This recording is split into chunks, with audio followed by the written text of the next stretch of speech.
Elle constitue l'un des maillons premiers d'une filière d'excellence. À Sainte-Rose, Sophie Keraldi-Reboul est l'une des nombreuses productrices de la coopérative Provanille. Une très jeune productrice qui s'est lancée tout récemment dans la culture de l'emblématique orchidée. Depuis 3 ans. 3 ans? Oui. Comment ça s'est passé un beau jour où la levée dit tiens, ça a fait la vanille? C'est ça. Un beau jour m'a levé, il me dit tiens, ça cherche un petit truc pour moi faire à mes heures perdues. Et du coup, mon choix l'a parti tout de suite sur la vanille.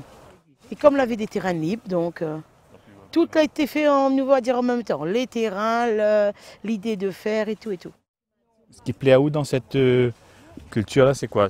En fait, nous va dire que tout il plaît à moi, il veut dire là déjà où vient la personne pour comment on a où, regarde le pied ou cause avec, ou demande à lui déjà quoi fait de lui, est-ce qu'il va pousser, il ne va pas pousser. Donc après tout il dépend de si la plante il veut bien pousser, et puis après s'il veut pas, il veut pas. Nous fait avec. Et pour l'aider à bien faire pousser ses vanillés, Sophie peut compter sur les bons conseils de Fabiola Criso, technicienne de la coopérative Provanille. Donc Sophie c'est quelqu'un de très active, je vais dire beaucoup d'entrain, beaucoup de dynamisme, et c'est ça qui lui a permis justement de pouvoir s'installer comme ça sur une parcelle qui était en friche, qui a dû être nettoyée, plantée et attendre aussi les 3 années avant de pouvoir avoir ses premières fleurs. Donc un exemple à suivre. Un exemple à suivre, c'est-à-dire qu'aujourd'hui dans la filière vanille, on a des femmes, donc depuis la production telle que Sophie, jusqu'à la vente et la commercialisation. Il essaie de planter des choses où on n'a pas besoin d'être dedans tous les jours. Donc il plante un pied de coco et puis il pousse et puis c'est tout. Comme la pluie tombe, tout ça. Mais vraiment, nous va dire c'est du bio parce que quand elle a pris le terrain, elle était en friche. Elle n'a jamais eu un grain d'engrais, un grain de pesticide, rien du tout. Plus bio que ça, il n'existe pas. Tandis que Sophie s'applique à cultiver une vanille de qualité, les salariés de la coopérative de Brapanon mettent un point d'honneur à préparer les belles gousses noires dans les règles de l'art. Tous les matins, quand il y a le soleil, il faut sortir la vanille, étaler, tourner. Voilà, tous les matins. Donc c'est important de bien retourner les gousses pour qu'elles profitent des rayons. Oui, bien, c'est très important pour faire sécher la vanille. Voilà. Et pour réaliser cette opération assez physique, Claudia peut compter sur l'aide de toutes ses collègues afin d'installer les palettes au soleil. Oui, c'est très sportif chez nous le matin. Il faut étaler la vanille bien au soleil. Ensuite, il faut jouer un peu dedans pour être sûr que chaque gousse gagne un peu de soleil. Très physique, on travaille les jambes et les bras. Et on se prépare à la journée. Une mise en condition physique bénéfique pour Emmanuel Etal, responsable commercial de Provanille. Le principal objectif, c'est d'avoir beaucoup plus de clients, mais c'est aussi de savoir fidéliser nos clients et de savoir répondre à leurs demandes. C'est de les accompagner également sur leurs besoins et sur ce que nous, on peut leur proposer. En fait, ils recherchent une qualité aussi et un produit dont ils connaissent, ils sont sûrs de la provenance, l'origine du produit. D'où le label IGP qui permet de certifier notre produit.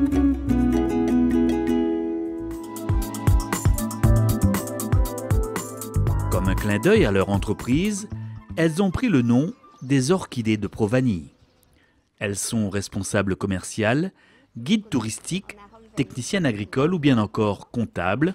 Ces jeunes femmes dynamiques prennent tout à cœur leur métier à la coopérative Provanille. Responsable des stocks, Claudia Lesseux est en charge de la préparation des commandes. Nous, on a des commandes externes, on envoie des produits à l'extérieur. Ça, par semaine, nous, on fait des envois. Et moi, je suis là-dessus, préparer les commandes, préparer tout ce les produits qu'on vend en boutique. C'est moi qui prépare tout ça. Il vous arrive d'expédier notre vanille, notre bonne vanille à, je sais pas moi, aux États-Unis, en Allemagne, en Europe? Oui, souvent. Oui, jusqu'en Australie. Beaucoup, dans le monde entier, comme je vous dis. Ouais. Comptable de la coopérative, Emmanuel Ibao prend aussi le temps parfois de trier les gousses de vanille. Connaître son domaine, connaître son activité pour mieux préparer la stratégie et faire évoluer l'entreprise en fait. C'est des gestes traditionnels. Ça n'arrive pas souvent qu'un comptable a cette possibilité, cette opportunité. C'est vraiment des gestes que je prends plaisir à faire. c'est très agréable.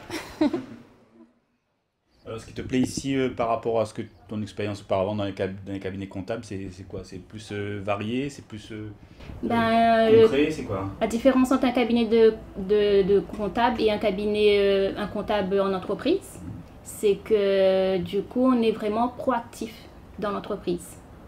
On rend des chiffres, mais aussi on conseille pour qu'on puisse adapter la stratégie au fur et à mesure des mois en fait, voilà. Donc c'est ce qui te plaît toi? Oui voilà, c'est ça. C'est vraiment participer à la vie de la coopérative. Une filière vanille historique que Graziella Catan fait découvrir tous les jours aux nombreux visiteurs de la coopérative de Brapanon.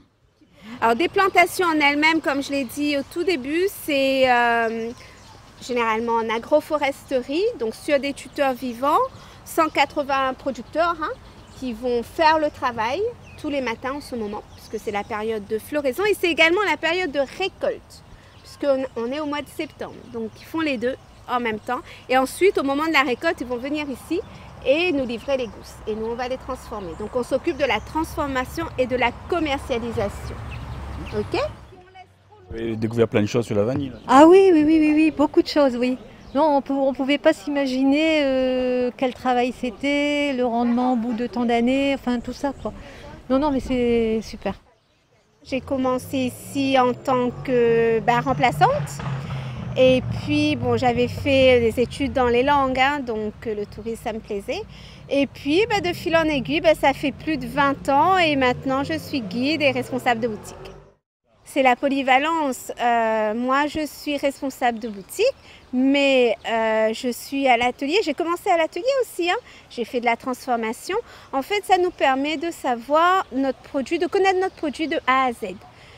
Depuis comment on plante, comment on transforme, comment on trie. Il faut aller mettre la vanille dehors, c'est pas facile, c'est lourd. Les palettes, dès qu'on a mis, il pleut, il faut rentrer, donc c'est physique. Mais à la fin de journée, c'est vrai qu'on est fatigué, mais c'est une bonne fatigue. On dit souvent que Provani, c'est une entreprise atypique parce que on donne des postes à responsabilité aux femmes. Et c'est pas dans toutes les entreprises que vous allez voir ça. Et on donne la chance aux femmes, on fait confiance, tout simplement. Et ça, c'est une belle récompense.